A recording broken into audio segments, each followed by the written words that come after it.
Hola, estamos aquí para tener una pequeña charla sobre la sensibilización sobre personas con discapacidad que tiene lugar esta semana. Y estamos con dos personas muy interesantes, que son Marta Arce, que es trainer paralímpica y también es deportista, y Itziar Ventura, que es estudiante en la Carlos III y estudia Sociología y Ciencias Políticas.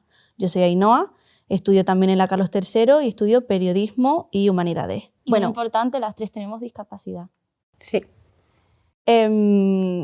Para empezar sobre la relación entre universidad y discapacidad, pues tenemos que empezar por el principio, que es el acceso, ¿no? De cómo pasamos de un entorno seguro, como puede ser el instituto, que llevamos ya varios años, que el instituto está más cercano a nuestro entorno, a una universidad que es algo completamente nuevo, que no conocemos a nivel físico, a nivel institucional y que tenemos que volver a empezar a explicar y a dar como esos primeros pasos que ya hemos dado en nuestro entorno. La diferencia quizás radica en que por primera vez es un paso que muchas veces tenemos que afrontar como adultos.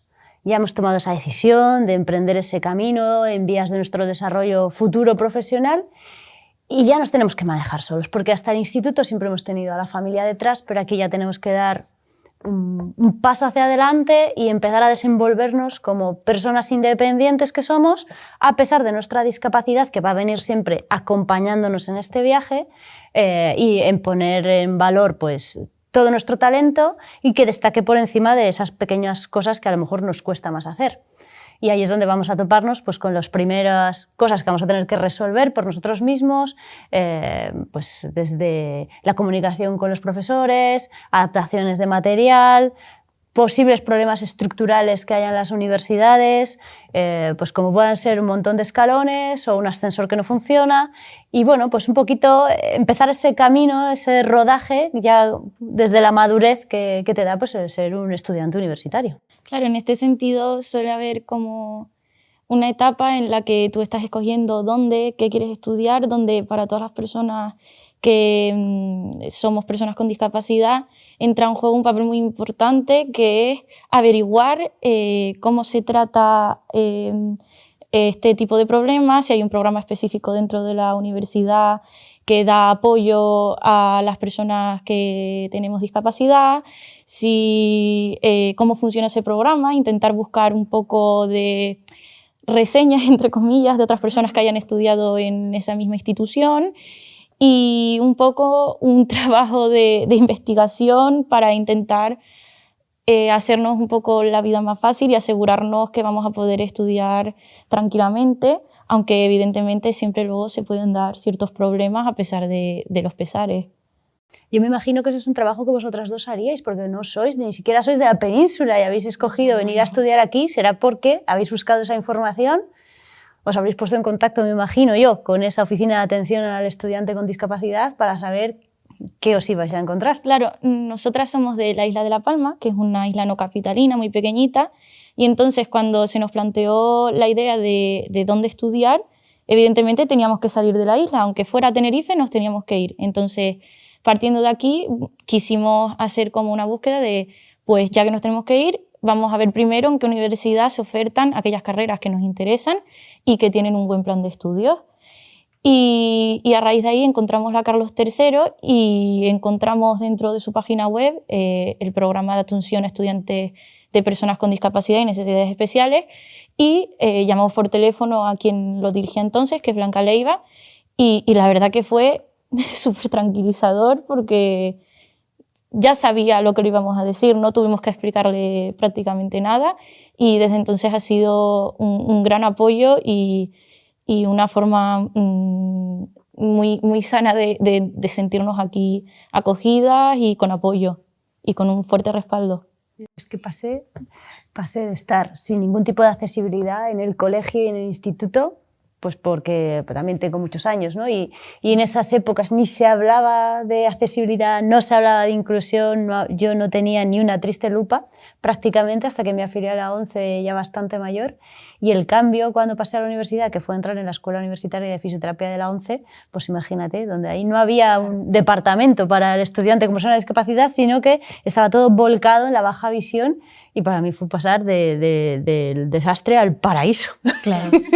Sí, nosotros la verdad que también es que hemos tenido mucho la experiencia de nuestros padres, entonces ellos desde siempre han sabido que lo que nosotros necesitamos es un derecho y siempre han como luchado por nosotras, entonces al fin y al cabo cuando llegamos nosotras a la edad adulta nos toca a nosotras en la universidad pelear por esas adaptaciones, no pelear porque no hizo tanto falta pelear, pero sí que nosotros nos teníamos que mover, entonces sabíamos que eso lo teníamos que hacer y que realmente nos tenían que escuchar y que el programa que encontrásemos de la universidad que escogiésemos tenía que escuchar nuestras peticiones y que teníamos derecho a que nos adaptasen. Luego, por ejemplo, algo muy importante y que parece que no, pero por ejemplo llegar a la universidad, los edificios están separados, hay cruces de por medio, hay escalones, en las clases hay que... Bueno, yo tengo mi móvil lleno de fotos de los números de las clases, ¿no? Es cosas tan simples que a lo mejor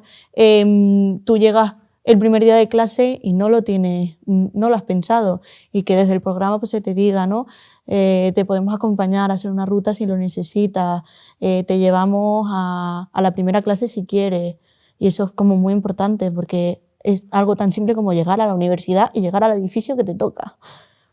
Sí, es que cuando tienes baja visión eres consciente de cómo el mundo todavía no está pensado pues, para las personas con discapacidad. Yo creo que nosotros tenemos cierta sensibilidad y nos llaman la atención todas las barreras, pues porque dices, se diseña un espacio nuevo y hoy por hoy todavía no se hace accesible.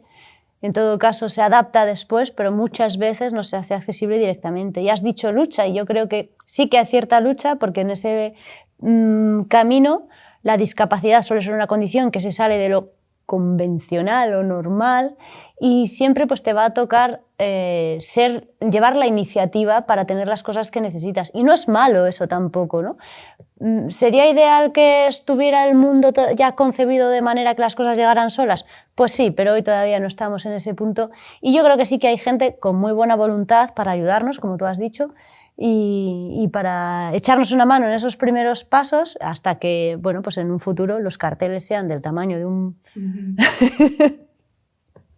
y los puedas ver desde más lejos, por ejemplo, ¿no? Sí, o estén las etiquetas en braille de las barandillas y estas cosas que hay a veces. Me parece bastante importante también recalcar que pues, un cartel grande puede ayudar mucho, porque creo que sí hay tendencia... Bueno, aquí en la universidad lo he visto en muchos sitios, tienen las etiquetas en braille para muchos espacios, pero yo no sé braille y tampoco veo el cartel pequeñito. Claro. Entonces, creo que hay tantas realidades que yo entiendo que es muy complejo intentar abarcar todas, pero tampoco es un gran recurso poner un cartel más grande. Claro. Entonces, yo creo que cuando se piensa en los espacios, deberíamos tener en cuenta la opinión de todas las personas que van a utilizar ese espacio, y debemos recordar que las personas con discapacidad también estudiamos y también estamos en la universidad. Entonces, que lleguemos a ese espacio significa que tiene que haber personas como nosotros diseñando esos espacios para asegurar que sean accesibles para todos. Claro, sí, eso es muy importante porque al final lo primordial para una adaptación es entender la discapacidad que tenga la persona. Nosotros, por ejemplo, lo que más nos ha ayudado es que incluso entendían tan bien nuestra discapacidad que se adelantaban a nuestras necesidades y al final es eso, es comprender que es complicado también. Pero... El gustito que da eso, ¿eh? Cuando se adelantan a tus necesidades y dices, no he tenido que llorar para tener esto. Claro. Eso es clave que lo entiendan. Y mucha gente no lo tiene. Y también es importante este tipo de iniciativas para que se entienda desde otros espacios que hace falta un poco de educación, averiguar más sobre las distintas realidades para que las personas que tenemos discapacidad no tengamos que pasarlo tan mal en muchos sitios, ¿no? Que de iniciada realmente hay mucha gente con mucha buena voluntad y con disposición a ayudarte, pero no siempre ocurre. Y también, aunque haya buena voluntad, si no lo entiendes, al final no adaptas como la persona con discapacidad lo necesita. Por ejemplo, tuve una profesora que la persona con más voluntad del mundo para ayudarme, pero hasta que no me vio, por ejemplo, en el examen con una pantalla gigante, leyendo a una velocidad de caracol, con todo ampliado, sin poder ver una foto entera, dijo, es que hasta que no te vi en acción, no te vi así, no entendí qué te pasaba. Yo, hasta ese momento, las adaptaciones que me pedían no las había entendido. Sabía que eran adaptaciones que son porque yo tengo unas necesidades, pero que no lo entendí. Entonces, hasta que no lo entienden, no entienden esas adaptaciones y no entienden cómo pueden ayudarte. Bueno, y una vez que estamos aquí dentro, ya tenemos nuestras adaptaciones, pues empezamos a poder disfrutar un poquito de esa igualdad de oportunidades que probablemente, pues partiendo de una desigualdad de condiciones, es complicada todavía hoy en este mundo, pero empiezan esos primeros pasos para poder alcanzarla. Bueno, y en esta igualdad de oportunidades, ante la desigualdad de condiciones, es importante, ¿no?, que la gente entienda que las adaptaciones que se nos brindan no son facilidades, sino que nos estamos equiparando a las condiciones del resto de mundanos. Lo que hacemos cuando hablamos de adaptación muchas veces se malinterpreta como que se está facilitando algo y ellos piensan en se lo están facilitando como si estuvieras quitando contenido, le estuvieras permitiendo sacar menos nota o le permitieras presentar tarde un trabajo, y no es esto, es darle a una persona los recursos que necesita para poder hacer exactamente lo mismo que los demás, pero a su manera, que normalmente en una persona con discapacidad es una manera distinta. A mí me gusta definir la discapacidad como la manera, las personas que tienen que llegar a un sitio, ¿no? Pues las personas con discapacidad tenemos que llegar al mismo sitio que los demás, pero haciendo un camino distinto. Y como hablábamos antes de la adaptación, a veces en el caso, por ejemplo, nuestro, que somos personas afiliadas a la ONCE, ese camino ya está trillado. Y es muy fácil porque está hecho. Ya lo ha recorrido gente antes, ¿no? Entonces, si tú puedes tener una telelupa, o utilizar Zoomtext, o utilizar, antiguamente me acuerdo el Megawing, que ya debe estar desfasadísimo, ¿no? Todo aquello, ¿no? Y hay unas tecnologías súper modernas, pero también hay otras discapacidades que están todavía en proceso de construir esa vía alternativa, que no es facilitadora en el sentido de reducir contenidos, sino facilitadora en el poner a disposición de esa persona los recursos para hacer lo mismo de una manera diferente. Y a veces pues, se puede entender así. Yo sí os pongo el ejemplo, lo pongo muchas veces, del baloncesto en silla de ruedas, que es una adaptación de un deporte, y os aseguro que manejar una silla de ruedas y una pelota a la vez no tiene nada de fácil. Sin embargo, es la única manera en la que una persona que esté en silla de ruedas puede jugar al baloncesto. Sí, al final va un poco por ahí, en el sentido de tú me tienes que dar las herramientas para que yo pueda demostrar que puedo alcanzar los mismos objetivos que el resto de mis compañeros y que soy igual de capaz de hacer las mismas cosas, especial en entornos como la universidad. Evidentemente, a mí no me quitan contenido, pero yo tengo que demostrar ciertos conocimientos para poder licenciarme en esos grados. Entonces, que yo tenga ciertas adaptaciones jamás va a significar que sé menos o que estoy menos capacitada para ejercer de ello que el resto de compañeros, porque en ningún momento hago menos o tengo un contenido especial y diferente. Es lo mismo, pero siguiendo un camino un poco alternativo. En mi caso, pues, ampliación de tiempo en exámenes, pero por un motivo lógico, que es que leo más despacio y cuestiones de este tipo. Entonces, pues un poco la idea es esa, ¿no?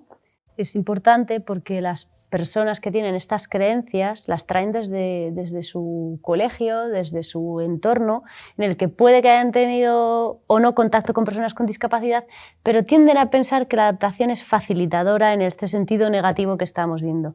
Y es muy importante que vean a personas como vosotras en una universidad en la que estáis perfectamente integradas, porque el día de mañana estas personas pueden ser las mismas que te entrevisten para una oferta de empleo, y entonces tienen que saber, porque lo han vivido, porque han estado acompañándonos en vuestro camino, pues compartiendo ratos, compartiendo clases, estudiando juntos, ¿no? Pues lo capaces que sois de desarrollar esa profesión igual que el resto, independientemente de que tengas discapacidad o no la tengas. Y este proceso de sensibilización es lo que yo creo que a largo plazo va a modificar a la sociedad y va a hacer que sea un entorno más acogedor para todas las personas con discapacidad, porque habrán vivido experiencias que yo creo que son las que realmente sensibilizan con personas capaces, estupendas, maravillosas, simpáticas y con discapacidad.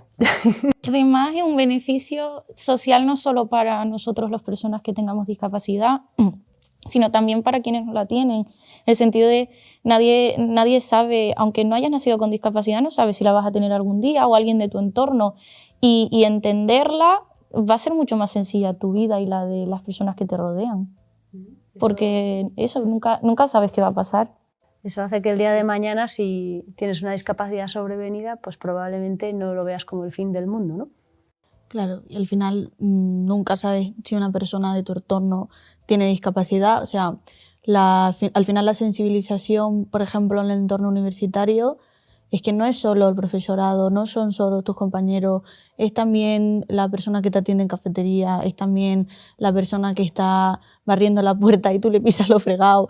Y al final entonces son pequeños detalles, pero que si el entorno en general, no solo el que entra en contacto contigo, sino también el que te rodea, que puedes entrar en contacto 5 minutos con esa persona, pero si esa persona sabe que tú tienes discapacidad, pues sabe que cuando le dices los precios están en el cartelito y tú le digas no veo y...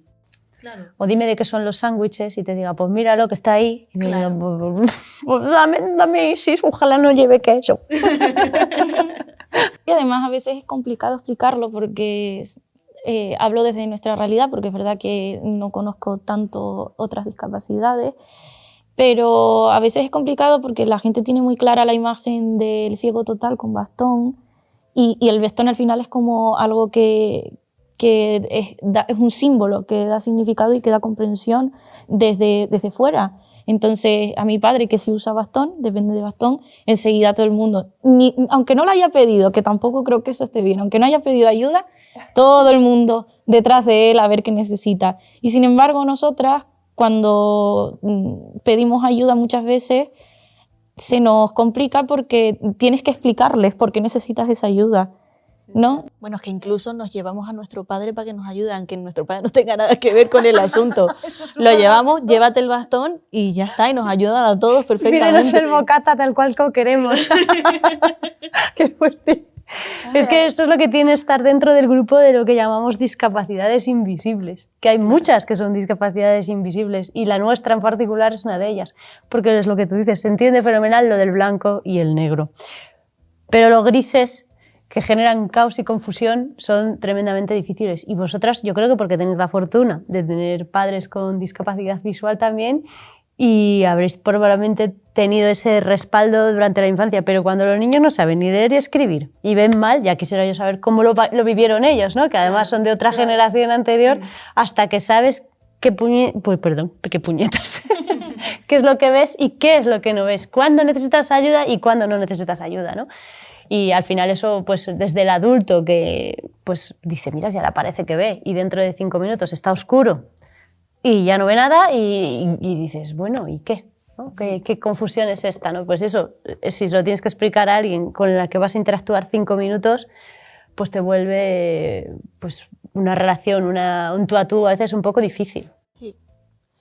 Luego también me he quedado, Marta, con esa metáfora que has hecho, ¿no? De llegar a un sitio pero por un camino distinto y lo importante que haya caminos hechos. O sea, que tú al final, al ver a una persona que está haciendo algo que tú en tu vida hubieras pensado que podrías hacer, dices tú, oye, a lo mejor sí que lo puedo hacer. A lo mejor me lo tienen que adaptar de alguna manera y puedo llegar hasta donde está esa persona por su camino o por otro distinto, ¿no? Pero con el simple hecho de ver a esa persona en ese punto, ya te invita a ti a coger un camino y llegar hasta ese punto, porque lo importante es ver que están en ese punto. Es muy importante tener referentes. Yo puedo aseguraros que desde un punto de vista deportivo yo he estado en 4 Juegos Paralímpicos y empecé a hacer deporte de adulta, ya con casi 20 años empecé a hacer judo porque por primera vez, estudiando la carrera de fisioterapia, tuve referentes, compañeros que hacían deporte, porque para mí el deporte adaptado no existía. Para mí la pelota era algo hostil y como, quita, no quiero jugar con esto, ¿no? Que solo voy a llevarme golpes, me vas a romper las gafas o algo peor, ¿no? Y el hecho de ver a una persona que era ciega total hacer judo y hacerlo fenomenal, a mí me dijo, venga Marta, tú tienes que poder hacer esto, ¿no? O me viene también a la mente la historia de un compañero que tengo, trainer paralímpico también, en Fundación 11, que tiene doble amputación de brazos y una pierna. Y este chico estuvo una temporada trabajando o colaborando con Mafre, con gente que había tenido accidentes laborales. Y entonces cuando viene tu profesor a jugar al ping-pong contigo y a ti te falta una mano que la acabas de perder o lo que sea, y viene el otro y le faltan 3 trozos, ¿con qué cara te pones a llorarle, ¿no? Pues, y al final es un acicate que te hace moverte y decir, si esta gente puede, pues yo también, ¿no?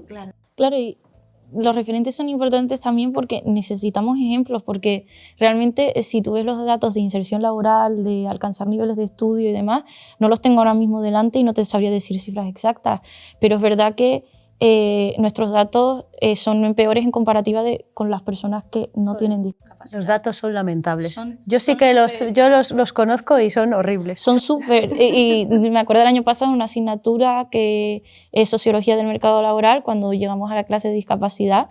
Ay, a mí me dio una angustia tremenda porque era como, ¿qué futuro me espera? ¿Qué me espera? Pero luego veo gente como tú que llevas tu vida tranquilamente y con normalidad, como mis padres que han tenido una familia y una vida resuelta a pese a la discapacidad. Y también es una motivación para decir, vale, si ha podido otra gente, yo lo tengo que intentar por lo menos. Y no va a ser fácil porque va a tocar luchar, porque hay mucho desconocimiento todavía. Pero yo creo que se van dando pasos y eso es un problema, digamos, entre comillas, que habrá que afrontar cuando terminemos este que tenemos ahora entre manos, ¿no?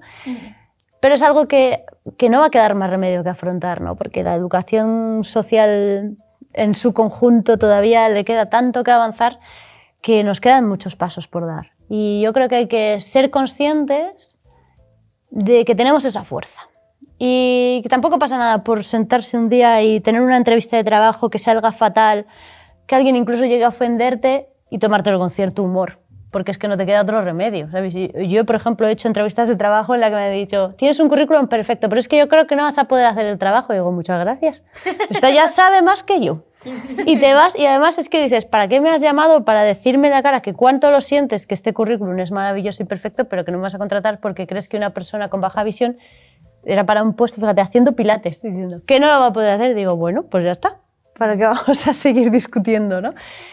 Y son situaciones que hoy en día se van dando menos, primero porque la discriminación está mal vista, que eso es un paso muy importante que hemos dado, que antes no estaba tan mal vista como ahora, ¿no? Y segundo, porque yo creo que vamos teniendo cada vez más cualificación y somos más conscientes de los derechos que tenemos. Yo quizás eso que pasó hace 20 años, ahora pues no me pasaría probablemente. Es posible, ¿no? Y yo creo que siendo vosotras ya de una generación posterior, pues en este aspecto probablemente lo vais a tener quizás un pelín más fácil, no fácil del todo, porque también creo que falta tanto, que hay muchísima gente cualificada que tarda en conseguir esa oportunidad, pero hay que pelear por ella. Pero las personas con discapacidad además no tienen ningún problema en pelear por esas cosas. Son personas que no aceptan un no, porque ¿cuántas veces os han dicho a vosotras que no a lo largo de la vida gente que a lo mejor no estaba directamente en vuestro entorno? Creo que no vas a poder, yo creo que tú lo puedes, ¿no? ¿Cuántas veces lo habéis oído? Seguro que sí. El director no, pero siempre hay un rechazo velado. Sí. Es que la sociedad hace mucho daño con lo que no dice también. Yo pongo un ejemplo también, que es con sillas de ruedas, que es como muy visual, ¿no? Si tú siempre que tienes que ir a un sitio, vamos a poner eventos bonitos, ¿no? A galas y ceremonias, que vas a hoteles y hay un fotocall y tú nunca puedes entrar por la puerta principal porque la alfombra roja tiene un escalón, porque el fotocall está en alto, porque no sé cuántos, y a ti te toca entrar por un almacén, por donde entra la carga, por la cocina, porque no hay rampa, porque no hay esto, porque no hay aquello.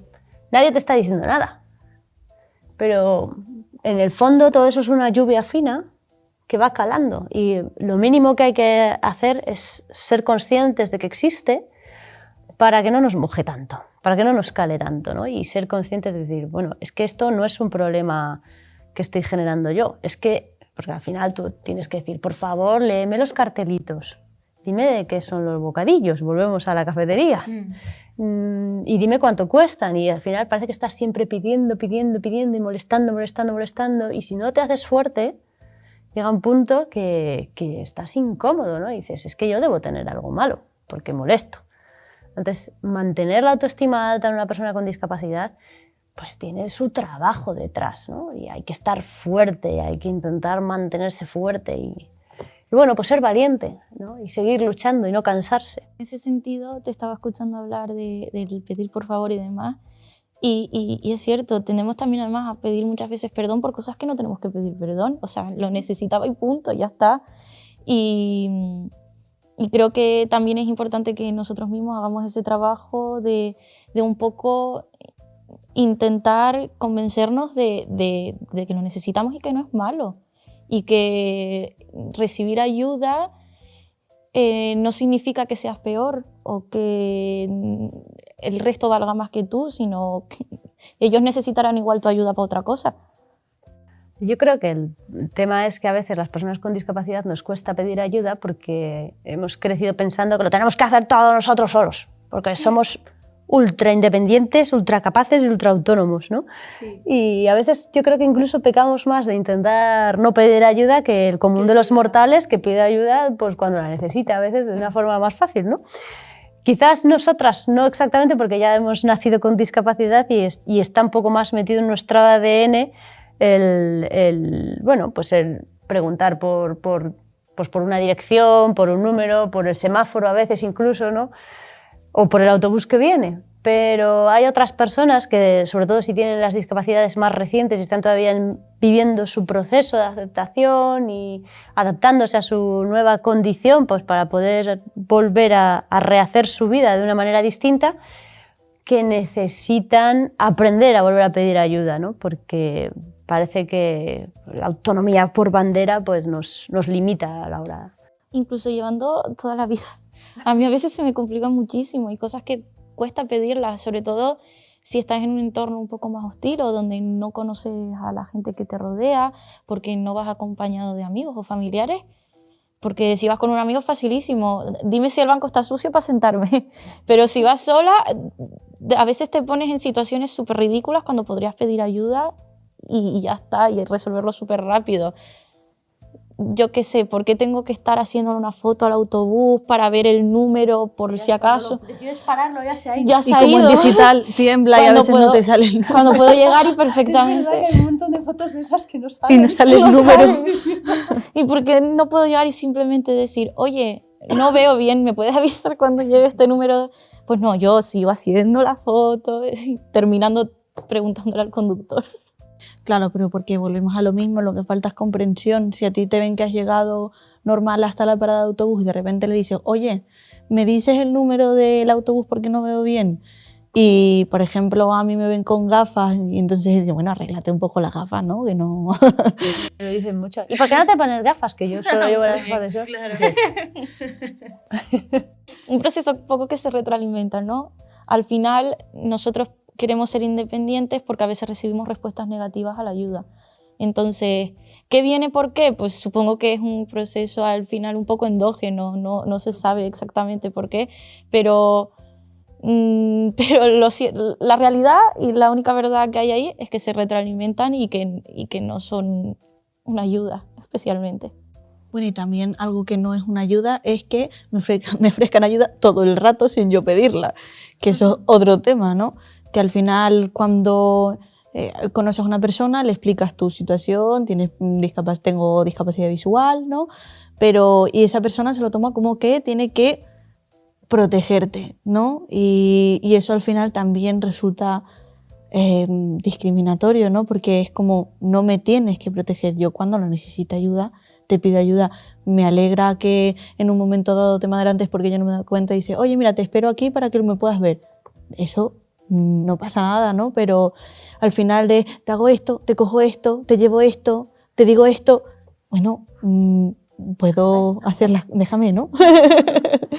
Es que yo creo que todavía nos queda un poquito que avanzar en ese aspecto también. La condescendencia, además, que viene... La pena es digamos, el germen de todos los problemas de las personas con discapacidad.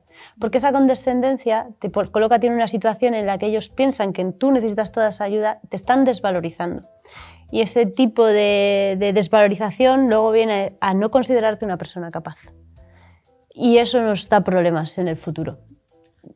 Es una bola. Entonces, yo, por ejemplo, cuando voy a dar este tipo de charlas a los coles, con los niños, les hablo muchas veces de quitarse la pena. O sea, no hay que sentir lástima de nadie, jamás, porque eso es el principio del fin.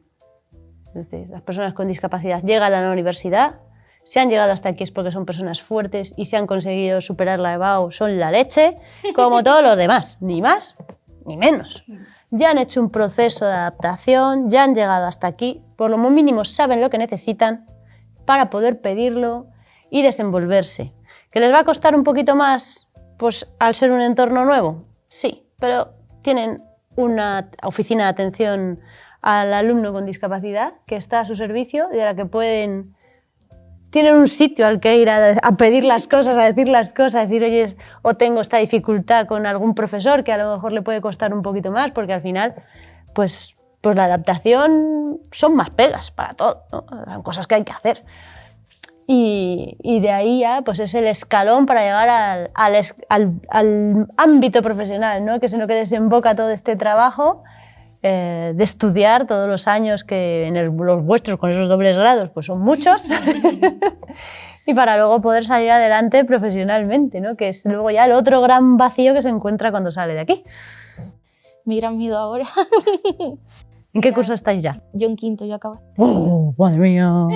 Ahí está. Estoy en tercero, tengo tiempo para tener miedo, de momento. Y verla a ella todavía también. Me abre un poquito el camino. Sí, yo siempre digo lo mismo. Yo creo que sin mi hermana, sin el ejemplo de mi hermana, y creo que también mi hermana se ha forzado a ser un ejemplo, no, porque también soy muy insegura, en un caso personal, muy insegura.